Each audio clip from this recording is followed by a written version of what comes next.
Sinead, Hegarty, welcome to the podcast. Thanks for having me. How was that pronunciation of your name? That's okay. I'll let you away with it because you're a Brummy. The one person who's got a worse accent than you. Ah! I have had too many Irish people on this podcast to get it wrong now. It'd have been That's because too many legends are from Ireland. honestly, the Irish fitness industry at the moment is just like it's something else. So let's get straight into it. First question I've got. You like one of the main things that's always interested me in my time is people's behavior, the human mind, how people's brains work and why we make the decisions that we do. And if there's one thing that I can kind of like spot from following you on social media, and we both know Siobhan, and Siobhan's always spoke about you quite highly and quite a lot, it's your equal interest in the mind.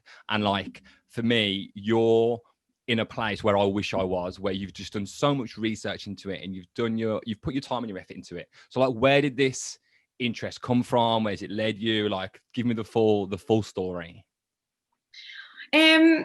I don't know. Like, I think I just started reading. I think like it was for my own mind at the beginning. Like, I just come out of a relationship. I couldn't understand like his behavior, and like, I was kind of like really had very low self-esteem. Sort of blamed myself, and like I just needed something to escape, so I just started like reading. And when I read, I just got so much reward of like understanding people's behavior, because once I understood people's behavior, then I could like stop giving myself such negative talk, because I was just like, okay, that is why they did that, that is why they did this is why I did that. So like it sort of lets you forgive yourself and lets you forgive others and lets you sort of live a more happy life. Because I think like the end of all suffering, really, like for me through all this, was just understanding that people that do bad things or they react in certain ways is because like they are hurt or they're in pain themselves. So that was something that really helped me. And then like once I started getting the reward of knowing everything, then I couldn't stop reading, I couldn't stop obsessing with it. And then like obviously I have my audience who were really relating to it, so sometimes I just read books just for them. Like I don't read books for like, even for me, like at the minute I'm reading like so many breakup books. Like I'm not going through a breakup, but I'm just like, oh my god, I need to read this for them. So it's like an obsession at the minute. Well, it's a pretty good obsession to have. What's like, you mentioned books. I listened to your podcast on the Need to Read podcast yesterday with Ed, and like you guys spoke about books loads. Has that been the main resource for you? Has that been the main like point of entry that's allowed you to get a lot more educated on this? Yeah, I definitely think books is the first one. I've done a few courses, but like the courses cool. that I've done. Yeah, I've done a few courses. I've done like psychology diploma. That was Association of Learning, if anyone wants to know about that. It was like a diploma level 3. Yeah. Like, but everything in it is just sort of like, you're just sort of reading research and you're not really reading into the mind. But like, I feel like when I read everything, I understood because of the books. And I feel like the books give me like a better understanding than what the courses would give me. There's loads of other courses and stuff online as well, but to do like a proper psychology degree, that's just like that is something that I really want to do. But I do not want to do it unless I'm sitting in a classroom. Like I do not want to be sitting behind. Is that not something you'd enjoy? Yeah, so I'll probably do my counselling in Australia once they let me in, because it's probably the only way I can stay in Australia. Are you gonna go back? Because I would go back, like if I could go back. Like I'm not in good form at the minute, because obviously it's so good, and like we're in another, like we've just been locked down today, as of today. Yeah. So it is very tough on the mental health at the minute that I was living there, and I just went home. I just went home and then got locked out. So I was living there for 3 years, and I got kicked. Not kicked. Yeah. Oh no, I got kicked out. Let's say I got kicked out last January, February. And actually, like one of the things that I said to my family when we went into lockdown at the start of this year was like, actually, I'm pretty glad I'm home for this. Like, yes, it'd have been fun to maybe go on the walks and go to the beach and stuff, but being able to do it with your family, it's made it a hell of a lot easier. Yeah, no, I definitely think like I made the right decision being here. But it's harder. I think it's harder now because like they're allowed out. Yeah. And we're not. So I'm just like, oh, I miss my friends and stuff like that. So it's hard, but I'm just trying to be really present and really thankful for everything that I have around me right now. And like, there's so many people in Australia that are so like heartbroken that they can't get home. Yeah. Like, So I need to just think of like the grass is not always greener. How does it make you feel that Siobhan has just gone back to Bali? Oh my God. Like, so she rang me like 2 weeks ago, and she was like, okay, I've got good news. We can go back to Bali. And I was like, what? Now I have a wedding. So one of my best friends getting married next week or 2 weeks from now. Yeah. So I was like, I can't go until that's sort of over. But obviously we've just got word today that the wedding is only allowed 25 people. So I'm guessing I'm not allowed to go. Oh, yeah. So I'm kind of like, should I just go to Bali? But I did start seeing someone as well, which kind of impacted that as well. Yeah. So I'm just like, cool. But I don't know. I think Bali is definitely tempting me right now. Anyway, right, enough chit chat. Give me the Sinead 101. Like, who are you? What do you do? Why are you successful? What impact and value do you bring to people? Like, give us the Sinead 101.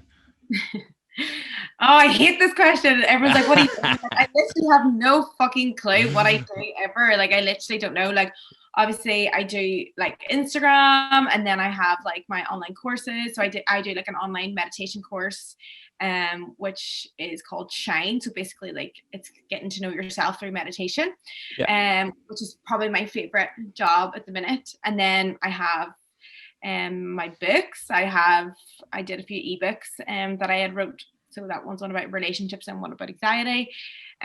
So I don't know, like I just don't really know what to put myself in a bubble of. I just think I'm extending my identity every day. I surprise myself, but I'm just always trying to do new things and just sort of go in the direction which like gives me joy. Yeah. So, yeah. Do you know what though? Like I'm basically an entrepreneur. So basically that's what And it's like, do you know what though? People like with what you do, because you've got your hands in so many different pies, like people who are always extremely successful always started off in that exact same position, didn't they? Where they were like, I don't really have a fucking clue what I'm doing. I'm just doing something that I'm really enjoying, that I'm really passionate about. And then naturally kind of amalgamates itself into a career. And then like you seem pretty happy in what you're doing, especially with like the relationship stuff. We were just talking a little bit about that before. Like it's something that you're quite big on and you get to help a lot of people, which is pretty cool. Yeah, I get such good feedback about like any sort of relationship advice, but I feel like my love for relationship advice is because of my like lack of commitment or something. You know, I'm so interested into why couples break up, why we can't commit and stuff like that. So I'm really interested in that because it like as something that I need to study myself. Like every single day I go to therapy for my like commitment issues. Yeah. So it's so good. I feel like at the end of this, when I like get married and have kids, I'm gonna write a book about being the one with commitment issues because it's a long process. That'd be a good title for a book as well. How to have a successful relationship when you've got terrible commitment issues. Yeah. This is the perfect point to segue. Ooh. 2 seconds. Oh, there we go. My mic just got off. Sorry about that. This is the perfect point to segue into your journey and where it started. I was listening to your podcast, like I just said last night, with Ed from I Need to Read, and you spoke about how you went through this breakup, and it kind of led you on this journey of self-discovery and where you kind of got really interested in the mind and relationships. So give us the 101 as much as you want to talk about it, and then we'll kind of segue that into your relationships book, and we'll start talking about that.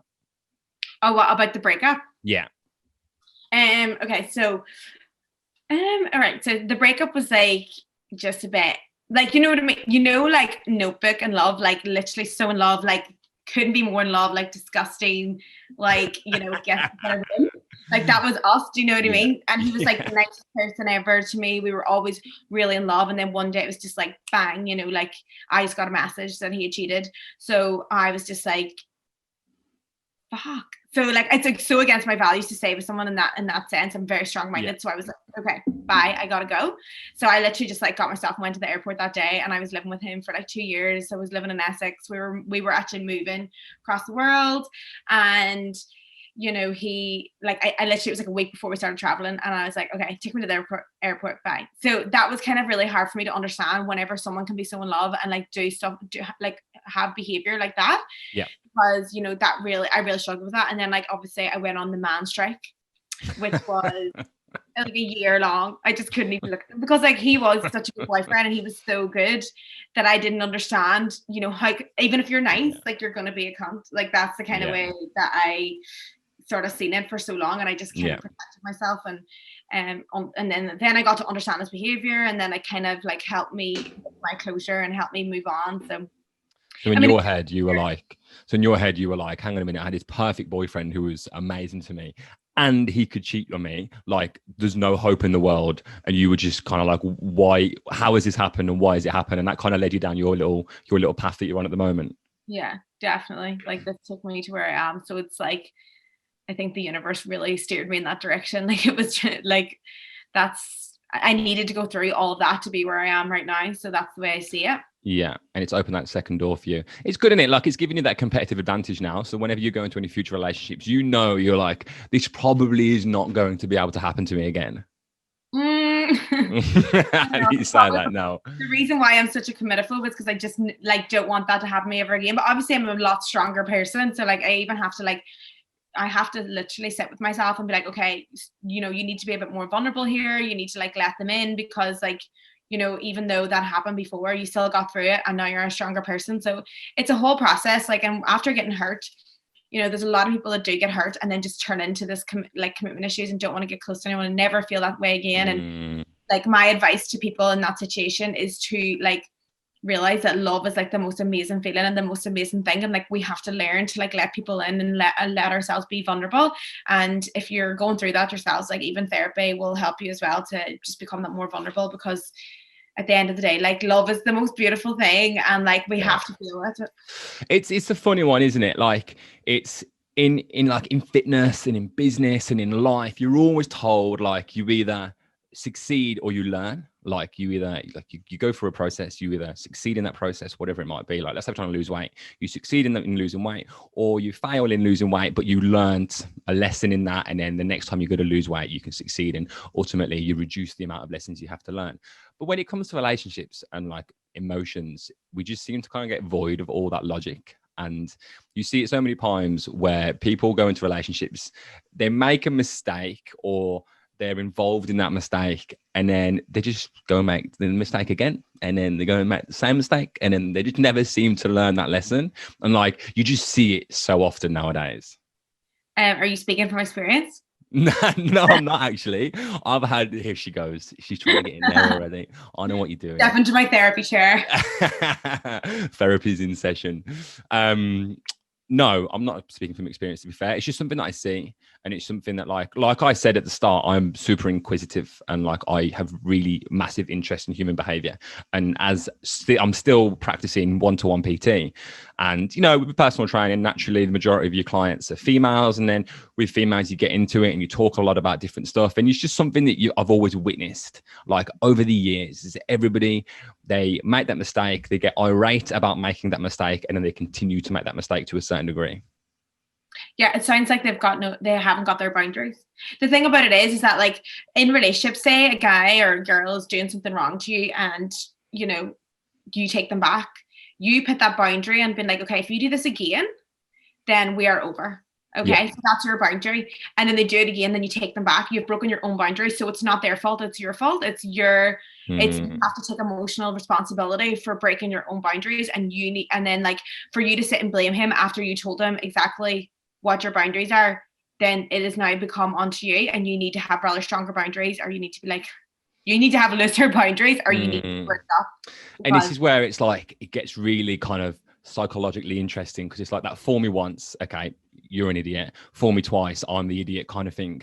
And in like in an indirect way, it then becomes your own fault that negative things happen to you because you don't deal with them. Like, if, like you just said, if you say, okay, this happens again, it's over, but then it happens again and it's not over, then that's going to continue to happen. And because you don't act upon your word and you haven't got that follow through with your word, in a weird way, it then becomes your fault to a certain degree. Or am I wrong in saying that? I think like when things go wrong, people ask the wrong questions and react in the wrong way. Like, you need to be sort of like coached through, especially like a trust issue, like say cheating or something like that. Like, these things need to be like coached through by a proper coach, because I mean, you can read the books, but if you don't want to, you need a great advice, because first of all, people ask the wrong questions when they're being cheated on. Who was she? What does she look like? Is she better than me? Yeah. Did you sleep in my bed? Blah, blah, blah. These are the wrong questions. You need to be asking the questions such as, why did you do that? is there something missing in our relationship? Did I make you feel insecure in any way? And do you feel insecure that you needed to do that for attention? Did you do that because you really have a connection with a person, or did you do that to make yourself feel better and more secure?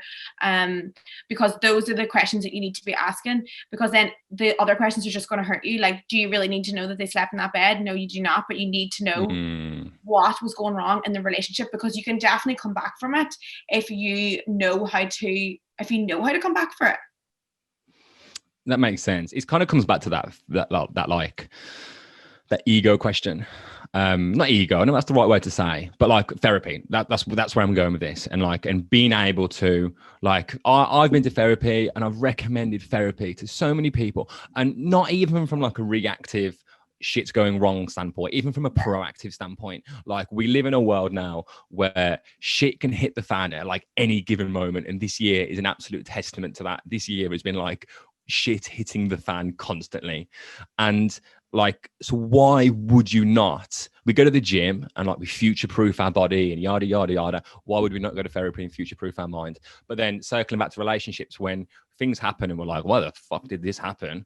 Like, but then oh no, I don't want to go to therapy, I don't want to talk about it. And it kind of circles back to the question, you probably should.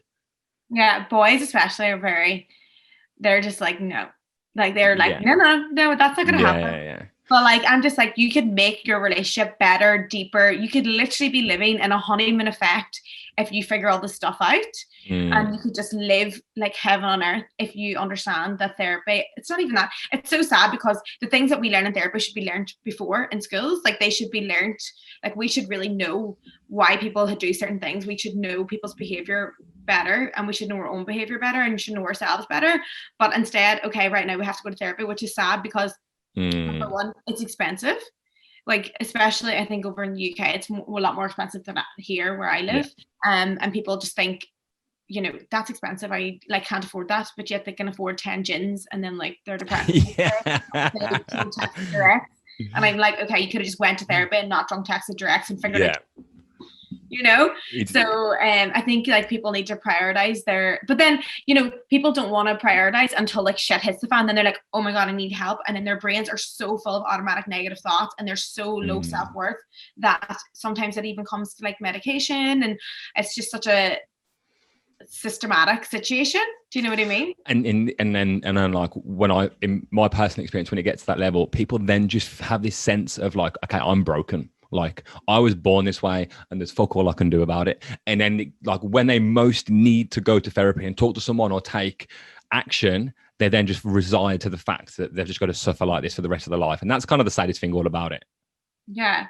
But I think like they're bringing it into schools a little bit more now. Like, there's a lot of things happening here. There's a lot of toolboxes going into place, which I really hope can help.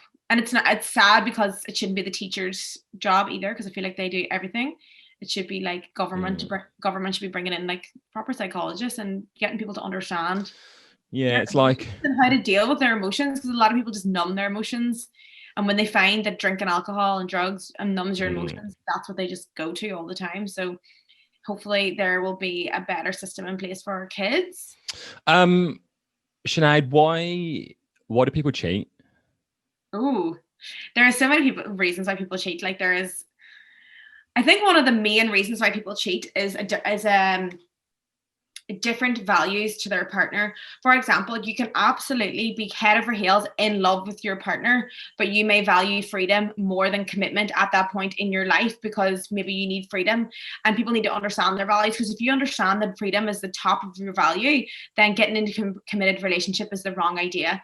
So, but people are so blinded by love, like they just end up getting in the relationship. And that is why you'll see people, for example, if a guy and a girl are going out, they love each other, he like values freedom, he loves going out with his mates, blah, blah, blah. And he stupidly, you know, does what his mates want him to do. He like goes with a girl or whatever. It doesn't mean that he does not love that girl. Like, it means that he just valued freedom. That is why when they find out and they're caught, they beg for you back because they love you so much, but they don't understand why they did it. But I think that's the main reason. And then there's a lot of other ones. There's like a scapegoat. So you've got people who are not good with talking about their emotions, and they have a lot to say. They're feeling really insecure. So instead of like talking and being like, okay, I feel like this, they go and they sabotage and they go and cheat and stuff like that. But sometimes in those scapegoat reasons, like, they should be brought to the surface and you can talk about them. Be like, sometimes things like this arise so much emotion, and then you can talk about all the things that are wrong in the relationship and you can bring it back together. I'm not condoning cheating. I'm just saying, like, sometimes there's a lot behind it, and we're so quick to call the person a snake whenever there could be like a lot of emotional distance in the relationship. There could be lack of intimacy, and the person doesn't know how to even break up with them. So they end up like thinking, if I do this, this is just quick, easy out. Yeah. Do you know what? Have you ever read Essentialism by Greg McKeown? No. So in short, like, to simplify the book for you, it's all about setting boundaries and when to say no. And it's mainly for the purpose like self-development and business and yada, yada, yada.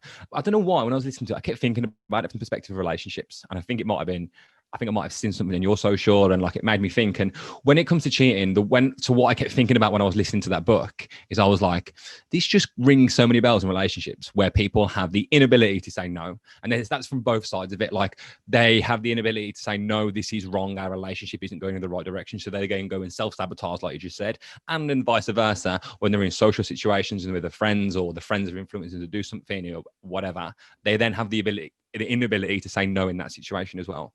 And I think that's something that speaks to a lot of our general culture at the moment, where we always want to say yes because of social pressures and whatever other reasons. And we have this inability to say no. And I just find that creeps a lot into relationships as well. Yeah, I feel like it's a lot of self validation as well. Like, it's a lot to do with validating. Like, you'll notice that your behavior changes if you can't validate yourself and you need your friends' approval in order to feel good. Like, a lot of guys will be like, oh, and they're like, oh, just do it, and that makes them feel good that someone likes them for that. So, like, in turn, they're not even doing it for them, they're doing it to like validate themselves by other people liking them. So I think people need to like sort out their own validation and get a bit of discipline and self-love and understand what they want as well, because a lot of people just do things to make other people happy. But and like, guys themselves, like, their brains aren't fully developed till they're 28. You're speaking to a 27-year-old. Should people forgive? Oh, 100%. Cool. I forgive straight after, like, not straight after, but like, my boundary was broken. After you went through the side of the world and read 400 books. Yeah, I forgive that. Like, I forgive. Like, I would always forgive. I feel like you're only hurting yourself if you don't forgive, because you can learn a lot from each lesson in the relationship as well. Like, I learned a lot from that relationship. I learned that, like, I wasn't making him feel secure enough. He was very insecure that I didn't know about. And like, in my future relationships after all this, I have made sure that I am validating and making that person feel secure. I'm always asking, am I doing enough? Whereas before, I just kind of was just going along thinking everything was fine and dandy. So yeah, that's something that I think I've always spotted that I need to be better at in my relationships, where especially with my current girlfriend, and we have an absolute amazing relationship, but we have a lot of like of fun and humor and banter, whatever you want to call it, in our relationship. And then me being a bloke, sometimes I take it a little bit too far and I remove that validation, and I'm like, oh shit, okay, kind of like, that's a little bit too far. You can't really say shit like that. You need to kind of reverse that really quickly. And then that's something I always have to have that conversation with myself, and so that I can validate them. And I think how do you validate your girlfriend? Give the listeners some tips, because God, I don't know. I'm pretty like, from having, this doesn't stem from me being an amazing boyfriend. This stems from me being a person who works with other people. I have one of the key roles as me as a personal trainer is being able to build rapport. So something I'm really good at is spotting things that people do differently. Now, as you know, as a female, you'd always do something a little bit different to try and not to gauge attention, but like, you're right, you might change your hair, or you might buy some new gym gear or something like that. So because of that and my ability to spot that with clients, be it male or female, I've always found that with my girlfriend, I'm really good at spotting that. So whenever she does anything differently, I'm really good. Like I'm the opposite to that bloke who, when the girl comes home, she walks in, she's had her hair done, and like she's waving it around in front of them, and the bloke's just sat there watching football or whatever. And then a week later, she's like, "You didn't even notice when I got my hair done." Blah, blah, blah. Like I'm the opposite of that. I'm pretty good. Like she'll walk through the door, and I'm like, "Your hair looks amazing." That's pretty good. And that's just something that I've always. But that doesn't stem from me being an amazing boyfriend. That stems from me being a pretty good personal trainer. Can I ask you something? Go for it. Name me the 3 best qualities about your girlfriend. What's about your girlfriend? Say that again, sorry. What's your favorite qualities about your girlfriend? Name me like 3. Like, what do you like about her? Her emotional intelligence. She is, in previous relationships, what I've always found is that when little things pop up, emotions get really heightened really quickly and they act upon them. Whereas I can see when I may have done something wrong, or not even with me, just generally, and I can see her little cogs turning where she's trying to process it before she vocalizes anything that could like potentially be reversed. Second of all, like she's just hilarious. Like she's one of the funniest people I've ever met. Like we have a great relationship in terms of like humor and the ability to make each other laugh. And then like this is going to something that I'm going to come to a little bit later in the podcast, but her ability to be like a good human being and like a friend. Like one of the things that I'm going to say, a question I'm going to ask in a couple of minutes is, what does a healthy relationship look like? And what I wanted to say to that is that I always feel there needs to be an underlying like friendship to any successful relationship. And that's what we are amazing at. Like I would call her one of my best friends. And because she's my best friend, it then means that the relationship on top of that is absolutely amazing. Does that make sense? Can I ask you, right? So those qualities that you said, how often does she hear that from you? Quite often. Like we always have weird little like deep psychological conversations. Like and then we've always like, in relationships, like people don't say the good qualities. Like I even do it with mom and dad. I'm like, what's your good quality about mom and dad? And like, you know, I'm like, do you ever tell them that? And like people don't, like even with friends, we don't tell our friends what we love about them and stuff like that. And we need to be changing the conversation to stuff like that rather than like bitchiness, gossiping. Yeah, and I think that's just kind of one of the problems. That's like a wider problem of modern society that we, and especially with social media and like just there's so many different influences now where we just get in this entrapped mindset of like of selfishness where we need to be selfless. And that's something that I literally, if someone said to me, how would you do your life differently? One of the things that would not change me being a personal trainer, because the most important thing that has taught me is to be selfless and to always try and think about other people. And that's something I spot a lot in other people when they don't do that, is that we, you know, like, for example, let's ask you a question. If you were meeting a friend for lunch now, and they were like 10 minutes late, you start checking your watch. They were 20 minutes late and they were half an hour late. And then they walked in 45 minutes late. What's the first thing you would say to them? I don't know. Like I'm very different because I have a lot of empathy and I built that. But a lot of people don't have empathy, you know? Yeah, and you can see where I'm going with that, can't you? Like 90% of people I know would go like, as if you've left me here, sitting here for 45 minutes on my own, like a lemon. Whereas my head goes to, are you all right? Like, did you just fucking have a car crash or did something happen? Yeah. And that's like a testament to that, is that I can't remember how I got onto this point, but the fact is that like we end up thinking about ourselves a little bit too much, whereas we need to think about other people. And that's something that we definitely need to do. Whoa, right. That was a big tangent. You put me on the spot there a little bit. I'm going to come back to that question that I wanted to ask you then. What does the ideal relationship look like? We've spoken about cheating and forgiveness and all that sort of stuff. Like, how does a good relationship look? It's so funny because, you know, I feel like sometimes I think you need to have stuff in common.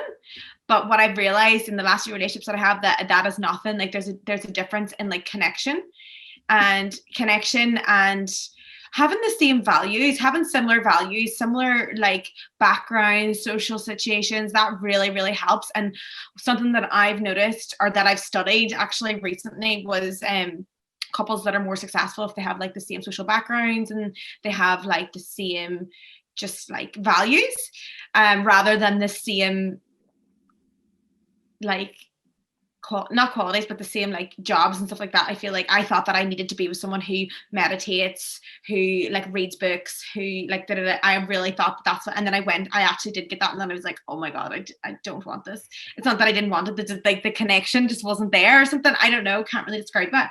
But I think it's I think a lot like trust, reassurance. I feel like understanding each other's love languages like is really, really important, and understanding their attachment type, understanding maybe like, for example, I'm an avoidant, so if someone is coming on to me really strong and like is like, where are you going, what are you doing, that will immediately push me away, make me do something stupid. So like if I tell them, you know, I am actually a bit of a committophobe and I need like I need my own space, my own time, understanding who your partner is, their personality type, what they're like, what they don't like, what their values are, is very, very important. And then like obviously empathy as well, on getting into their mindset and understanding, you know, they have their own past and stuff like that. But definitely I think the banter is probably the number one thing. Like if you don't have the banter, like I just don't know.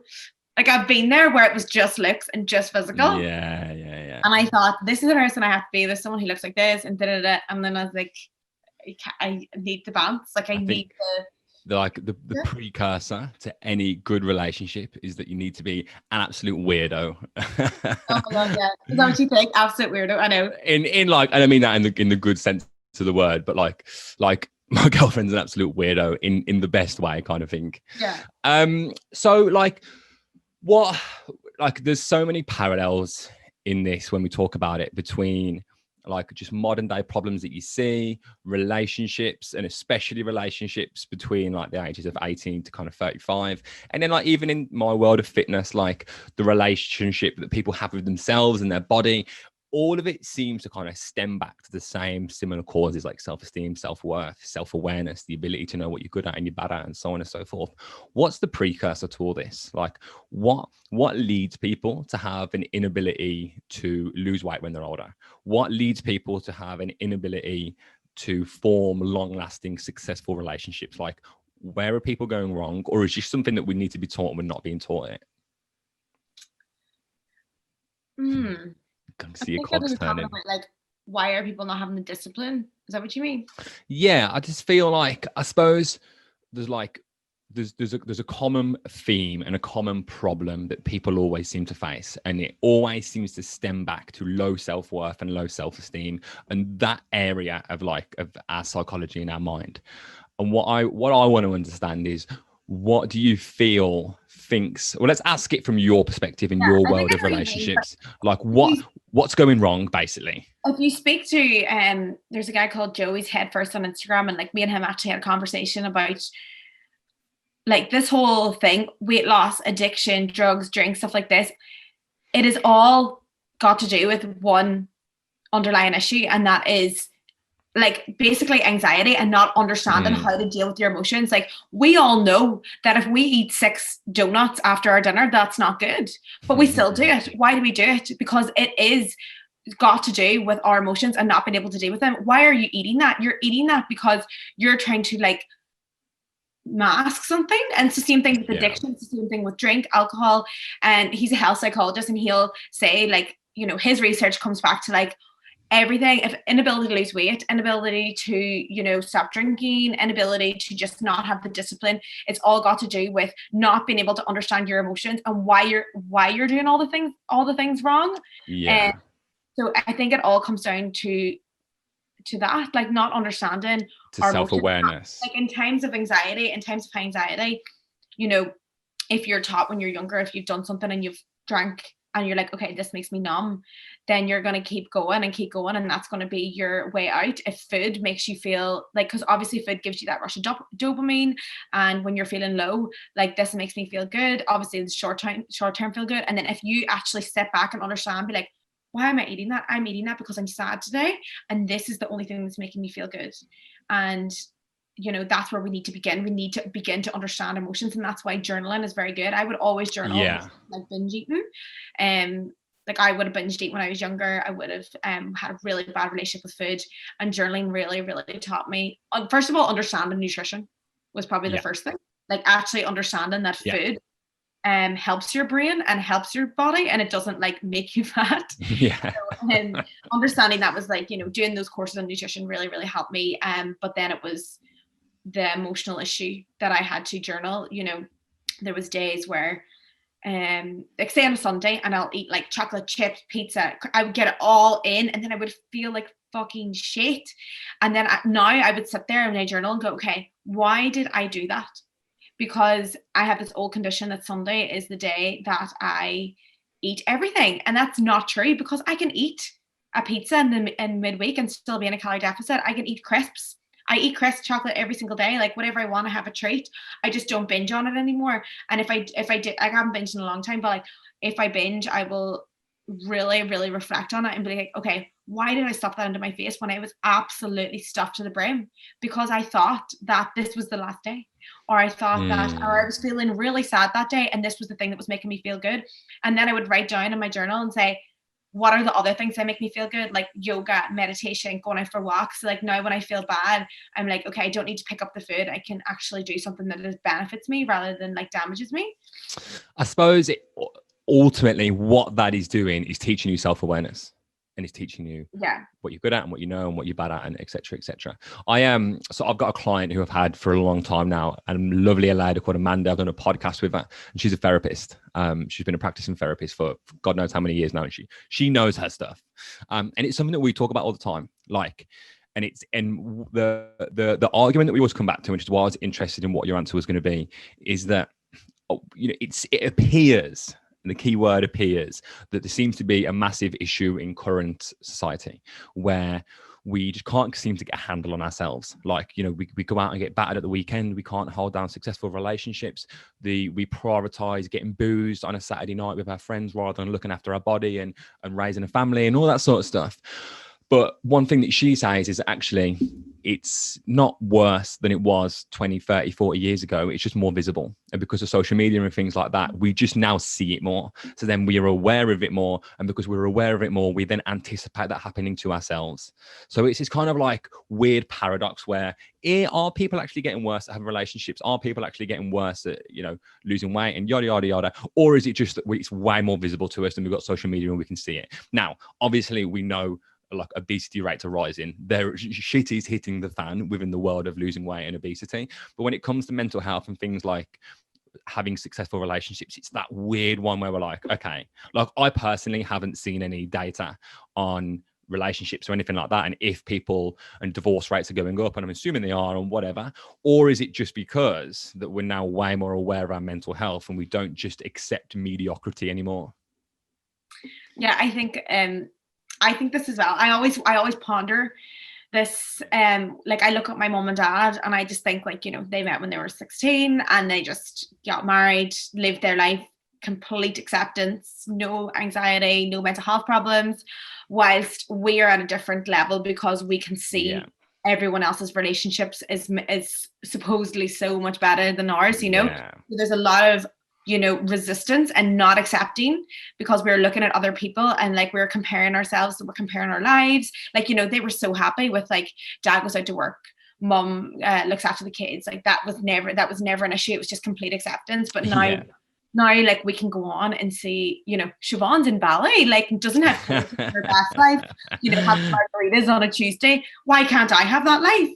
And then there's all this resistance to what you have in your life, and like the whole point of like like power of now and stuff like that, it's to really accept your state, and it will that's when the mental health comes in, because we're not accepting what we have right now. We are always comparing and we're not accepting. So I think that's a big issue. It all comes back to that like fish in a pond analogy. Like we've all gone from being really big fish in really small ponds to really small fish in a really big fuck off pond, the social media. And like, so we've just gone from like this really small perspective of the world to now just being open to everything and being able to see everything. And like, I think at a really basic level, our brains are just not developed enough to absorb all the information that is accessible to us. But I also think like it's a good thing in a way. Like I would have always, if I didn't have social media, I didn't have any of that, I would just think like my life is like, like this. Like I would just like build a house next door and live with a farmer. That's my agree, but I would see someone like Siobhan and be like, okay, if she can do it, then I can do it. So I decided like I could do it, and obviously I did it. Yeah. And I have become like really successful in business, and I've done like a lot of things, and I can probably do whatever I want in terms of like where I want to be in the world. And without seeing that in front of me, I just accepted my state, and like now I'm reaching for better. My goals are so much huger, and like the more things I've done, the more I believe I can do more. So there's that advantage of social media as well, to bring you up and motivate you to actually find out who you truly are. And maybe you are just a homebody and you want to live at home, but that's amazing. But like if you want to branch out and do something crazy, like go and start a business or go and do this, then you can do it, because there's someone right there that had nothing last year who has like a lot more this year. But you know what I mean? So 100%. It's like, obviously there's pros and cons to everything. And if it means that individuals like you can go and experience a life that you may never have been able to witness, or the pros in like people are more accessible, less people are dying because of modern technology. And the con is that Dave, Mary, and Fred all now have terrible relationships. I think it's a pretty fair trade-off. Right. Enough of relationships. Let's move on to like a little bit about you and kind of talk about some of your experience of exercise. I know, are you a qualified PT? Yeah. You are. I thought you were.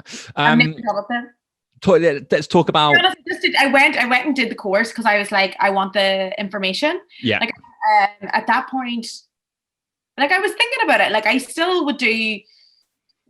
I was thinking about it, but I realized that it's not changing people's bodies that interests me as much as it's changing their mindsets. Yeah. So, but I also love like knowing stuff about the body. But yeah, so I've done my PT, but I just never actually did any PT. It's funny you should say that. So like I'll go into like a core belief of mine now. One of the main reasons I do what I do, and the reasons I'm a personal trainer, and the reasons that I enjoy the fitness landscape so much, is because the most important thing that I've witnessed is where people have come into me and they're like, I need to lose weight, or I need to do this, or I need to put on a bit of muscle, or whatever. And they're just in a position where they're in their life where just something's not going quite right. And they feel that the gym is the natural place to try and rectify that. And they may have come into me and said, I want to lose weight. But a year later, 6 months later, 2 years later, whatever, they have lost their weight, and their confidence and their self-esteem and their self-worth has improved. And then every little thing that you do in the gym and all the lessons and the habits that we pick up just seem to spill over into a wider life. And then all of a sudden, when someone went from like, okay, they had poor habits in their life and poor habits in their health, they have now started to improve their habits in their health, which have now spilled over into really good habits in the rest of their life. And seeing that change, where someone has come to me and they've got fit, and now they've got better social relationships, they've got better relationships with their partner, they've got a raise at work, they've got a new job, they're doing something, and they go from this person that was like just having a crisis of life to glowing and having a complete like mad success in everything. And that's exactly what it comes down to, what you were just saying, where it's that like that mindset shift. And all it ever is like a mindset shift, and just changing the way that you think. And you go at it from the angle of like, all right, I want to help people with their psychology and their meditation and etc. And like mine is the gym, and that gym is just the incubator for like improving someone's mindset. Like I could not give a shit if you've got a six pack or not. Like I just don't care. But what I do care about is whether you can hold on a successful relationship, you can get up like on your first alarm, like you get a good night's sleep, you have empathy, you have self-awareness, and all that sort of stuff. I love your passion. That was just a rant that I went off on. Yeah, but that's amazing. Like it shows like you're in your purpose and stuff like that. And like initially what a PT is doing is actually helping you step into your higher self. And a lot of people don't actually see their higher self. Putting it. And like they don't see their higher self because they haven't like put the habits into place, because no one's really taught them. When people go to a PT, they actually see themselves stepping into your higher self. And that initially is like when you achieve things like random things, like maybe they feel better, maybe they've lost a bit of weight, maybe they've lifted stronger. Those little things will make you addicted to your higher self. And then you will like spend more time with your higher self. You'll do other things better. You will meditate. You will do better habits at work. You'll just be better. And like that is the initial step. And I can't express how much having a PT is like beneficial for me. I am a PT and I have a PT. Yeah. I just feel like it is essential for me to first of all, it's not even about the workout, because I know how to work out myself. It's about the motivation. It's about how they make you feel. It's about how just having a structure there as well.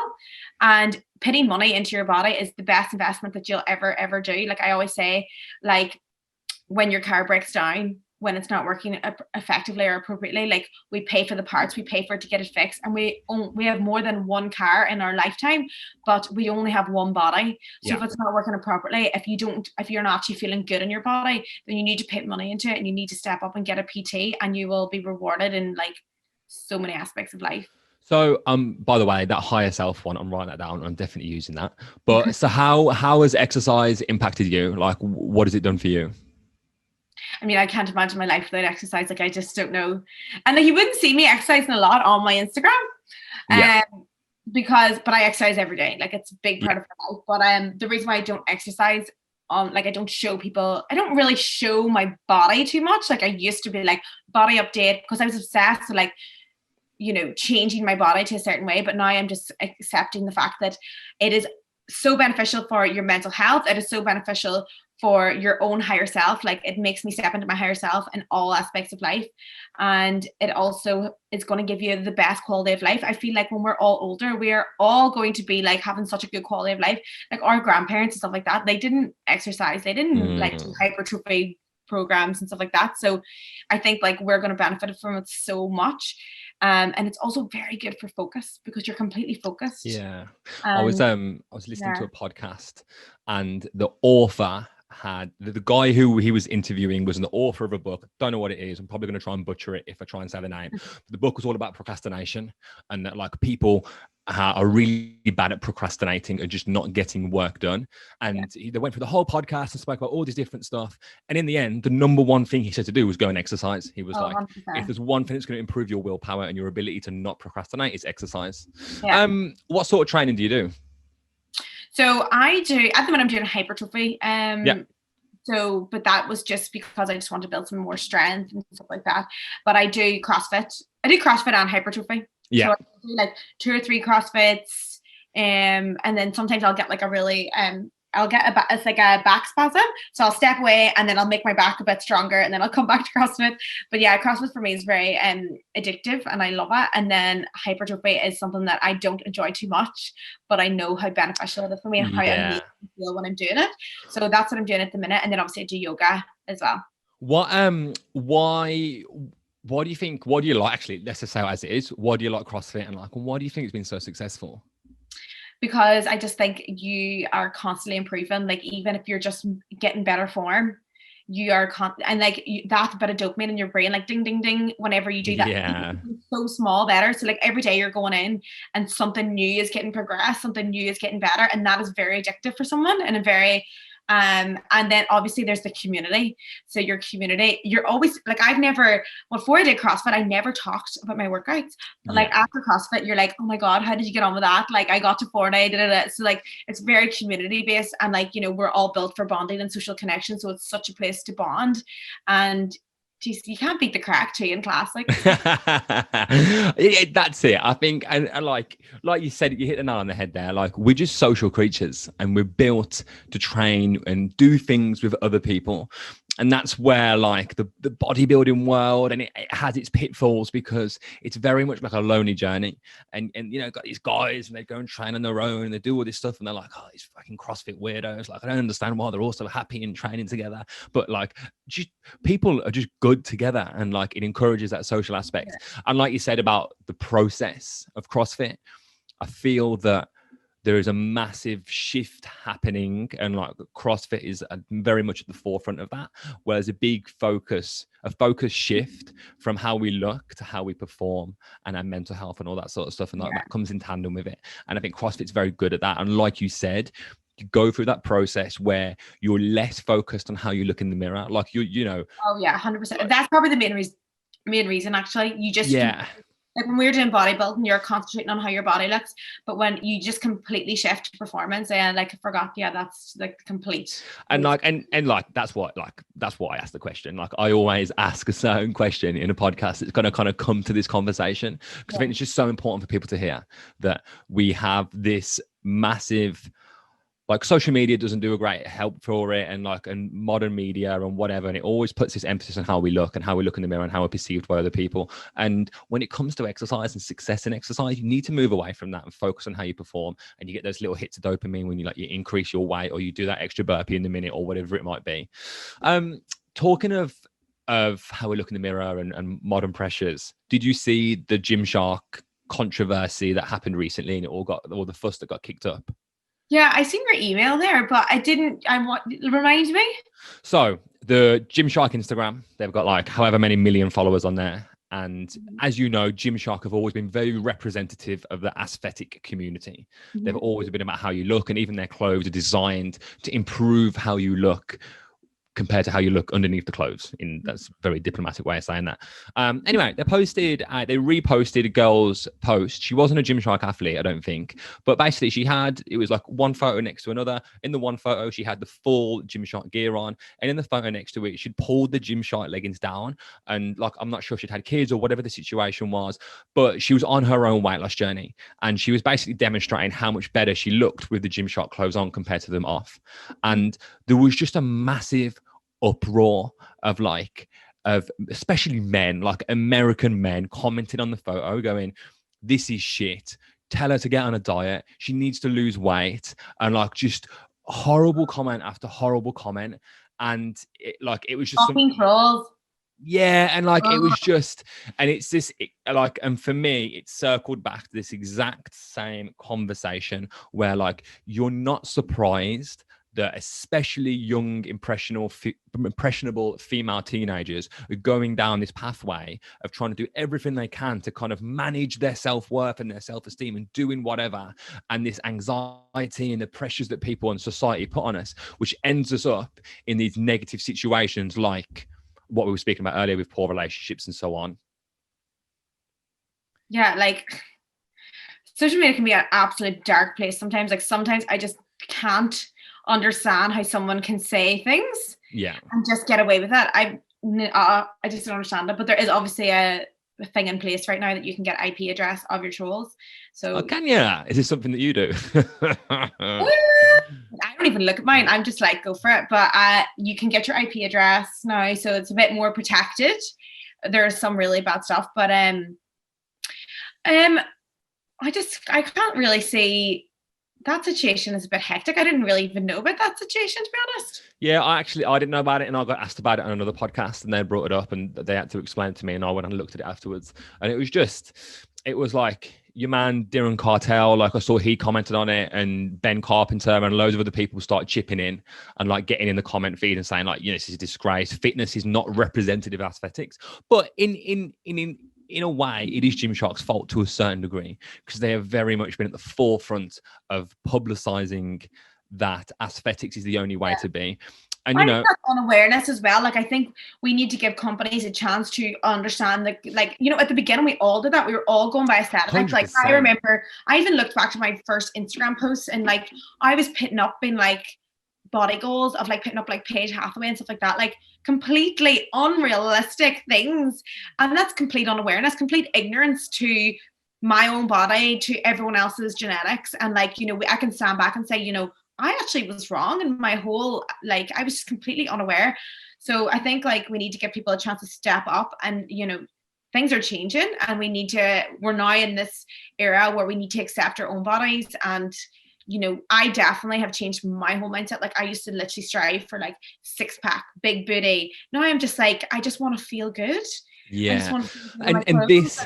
And this is the exact reason I wanted to ask this question in today's podcast with you, because like you mentioned earlier, you're an attractive girl, you're in shape, you're a personal trainer, etc. But like you said, you don't really post too much about your fitness journey anymore, because you want to be known and you want to be recognized for your mind and the value that you can bring to certain areas of people's lives, like relationships. And this is why I wanted to ask this, to kind of reinforce that point, that it's way more important for us, and especially people in your position with a lot of influence, where you can talk about certain subjects versus others. And by the pathway that you go down, you massively encourage positive change and positive habit building versus things that be quite detrimental when we get obsessed with how we look. And this can lead us, for some people, down very dark roads of comparison and so on and so forth. Like, I am very aware of what I do not like to see on Instagram. Like, I will see a young, gorgeous, hot, amazing body girl be like, oh my God, and a calorie deficit, need to lose weight. And that really offends me, because I'm just like, you look amazing. I wish you would understand how amazing you look. So that's why I don't put up in like, oh, I feel like shit today. I will literally encourage people to tap into their higher self instead of tapping into, I need to lose weight. Okay, so if we're actually like, you know, we're struggling a little bit, we're not having our motivation, I'll be like, okay, this is how we get motivation, and this is how we get into better habits so that we can actually feel good in our bodies, rather than being like, okay, body update, let me check, I want to lose this, I'm going to eat this. I don't really like telling people when I'm on a diet, because I feel like, you know, I want to accept my body, and if I don't feel good, it's my problem, it's not theirs. And I don't want them to look at me and be like, oh, well, Sinead doesn't accept her body, I can't accept mine. So I don't really put up that, but obviously I do work really hard on my body, but I'm also really blessed with good genetics as well. So that's why it's like, I don't like to put up my food, because I don't want to be like, if you eat this, you will look like this. Because I can actually eat quite a bit. Like, there's times where I'm like, I'll eat like Chinese chips, crisps, like that the weekend, but I'm also very, very, very healthy. Like, there's not a day that goes by that I don't eat a big massive bowl of vegetables. Like, and I don't, like, you know, I'm very into like my brain health and like, you know, eating appropriately for my brain to function. So I try to like focus on that, so that like I set my body. If I'm, you know, fucking up with my own body, I know myself, because I feel like shit, and I will sort that out. But I'm still accepting the fact that I did that to myself. I felt like shit that day because I ate too much that weekend. I drank too much that weekend. So I just try to step away from pitting up on my food and stuff like that, because I feel like I need more people to accept their body. What do you do in your daily routine to keep yourself in check? I know, like you just mentioned there, that there's several things that you do. Your brain health's really important to you. You've mentioned journaling in the podcast, quite a few things. What are some of the positive habits that you do to keep yourself in check? Meditation, because meditation is obviously the best thing for discipline. Do you meditate? No. So you've been to Australia, so you know what I'm talking about. I had to do my farm work. And do my 3 months farm work. So for anyone who's listening who doesn't know what we're on about, you get two separate year visas in Australia, and to get the second, you have to do 3 months agricultural work where you go and work on a farm, and it's just to help their farming economy. It's actually quite a good idea for Australia, but anyway, for me, I hated every second of it. I'm so used to being a PT and just thoroughly enjoying my job. So for me to go into that process was hard. And then there was a girl on the farm who started doing yoga, and at the end of every yoga session, she would do a big meditation. 100% I hold my enjoyment of farm work accountable to the meditation that we've done. And then when I was in Sydney, I had quite a hard job where I had to get up at like 4:30 in the morning and do really early morning coaching, and I'd be coaching again in the evening. It was hard. So one of the things that I did then again was meditation. And it's definitely a habit that I need to fall back into. And it's something that I wish I would fall back into. But like, and this is just pure excuses now, but my life is a roller coaster at the moment, trying to start our business and yada, yada, yada. So it's definitely something I need to implement. The time paradox. So that again, sorry? The time paradox.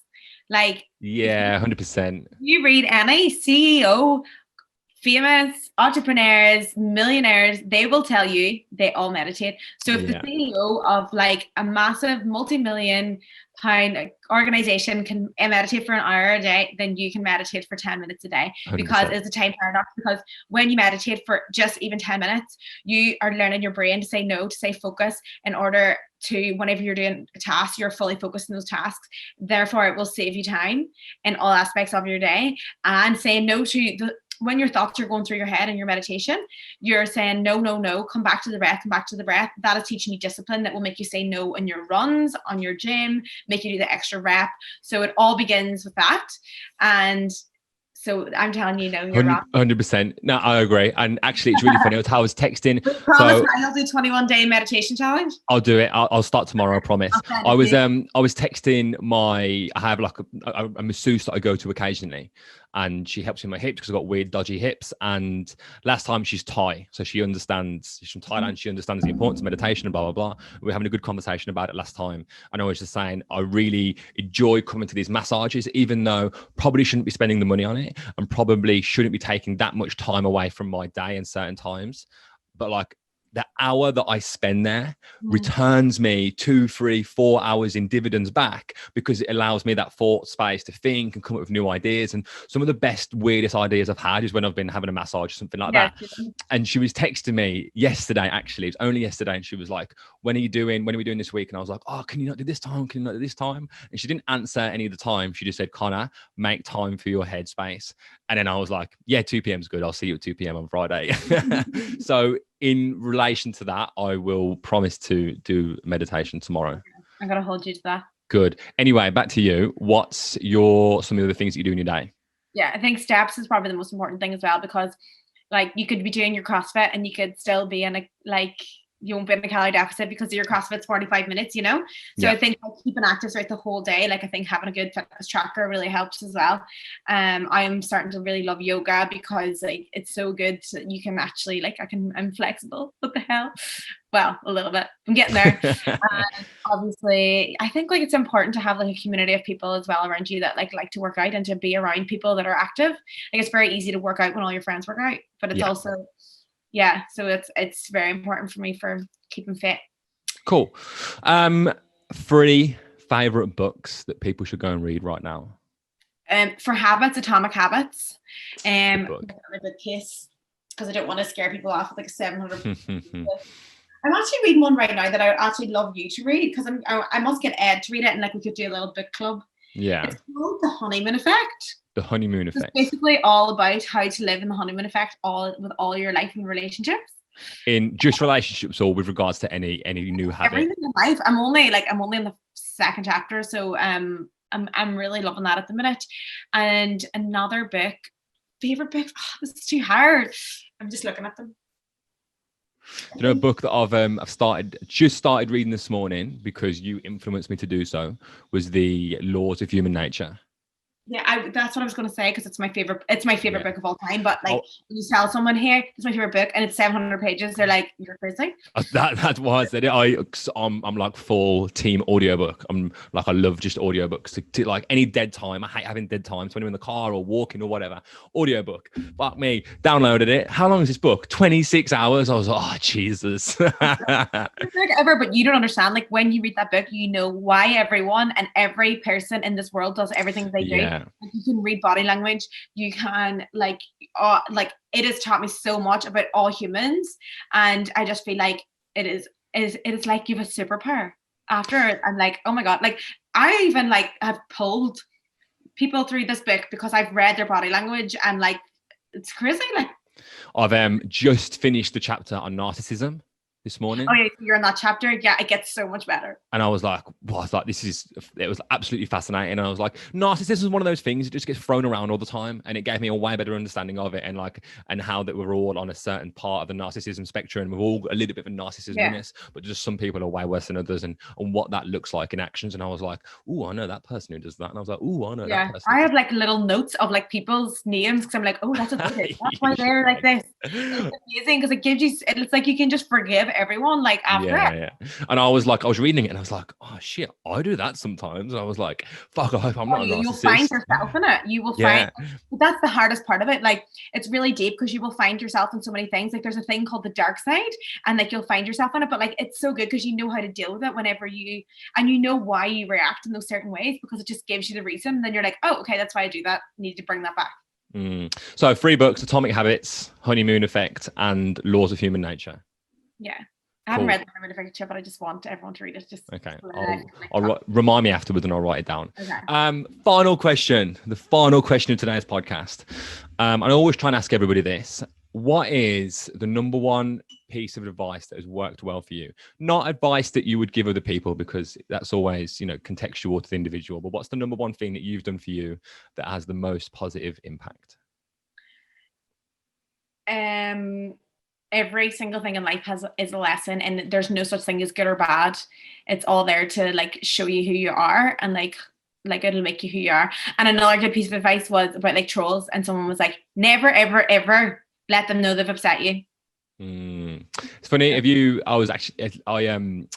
Daily Stoic. Have you ever read that? Daily? I haven't read it. I know everyone's really shocked at the fact I haven't read it. But yeah, so I'm like, obviously it's a daily thing that you're meant to do. So today's date is the 14th of October. So you're meant to read the 14th of October one. I'm in like July at some point. So if anyone else is reading it, don't hold me accountable and tell me that I'm a liar. But the one I was reading in July was something that Marcus Aurelius said.